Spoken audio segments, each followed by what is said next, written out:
The Kingdom of Yugoslavia came into existence just after World War I, and its name means the Kingdom of the South Slavs. Yet, as many of you will know, its borders didn't incorporate all of the southern Slavs, since Bulgaria wasn't a part of it. But given how powerful the movement of Pan-Slavism was at the time, why didn't Bulgaria ever join Yugoslavia? So Yugoslavia came into existence just after World War I. As Austria-Hungary was falling apart, these Slavic regions broke free and declared the creation of the state of Slovenes, Croats and Serbs, which very quickly asked for political union with Serbia. The reason for this was that Yugoslavism, the movement for the unification of southern Slavic people, had been a powerful rallying force against the Habsburg Empire. In Bulgaria, Yugoslavism wasn't a very powerful motivator though. The kingdom saw itself as the successor to the medieval Bulgarian Empire, and it had already existed as an independent country for 40 years. And as such, its people didn't need Yugoslavism to motivate them, since they had good old-fashioned nationalism and irredentism. Speaking of which, Bulgaria and Serbia had been to war twice over the previous decade, and as such, unsurprisingly, their peoples hated each other. Bulgarian leadership claimed these lands and the people there as their own.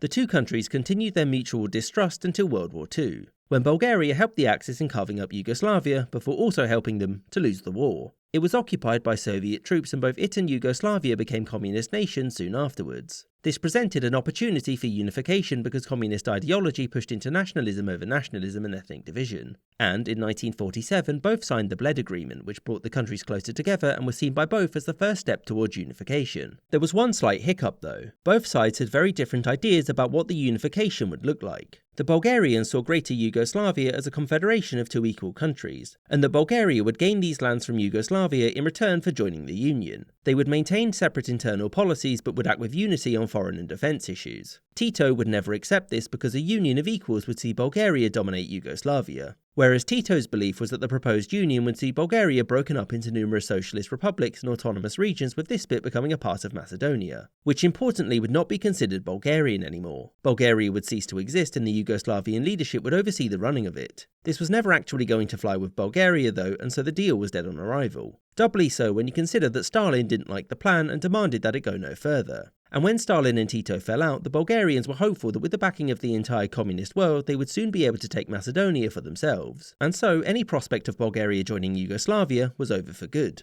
I hope you enjoyed this episode, with a special thanks to my patrons: James Bizanet, Kelly Moneymaker, Sky Chappelle, Kartoitska, Andy McGeehee, Anthony Beckett, Alex Schwinn, Rod D. Martin, Yudwan Wang, AF Firefly, Spencer Lightfoot, Marcus Arsner, YN Hockey, Captain Psydog, Marvin Kassow, Kamoon Yoon, The McWhopper, Gustav Swan, Maggie Patskowski, Calling Dr. Howard, Dr. Fine, Dr. Howard, Spinning Three Plates, Copper Tone, Shuenin, Words About Books Podcast, Khaled Alderwood, Winston Kaywood, Jim Stroomberg, Charles I, and Miss Izette.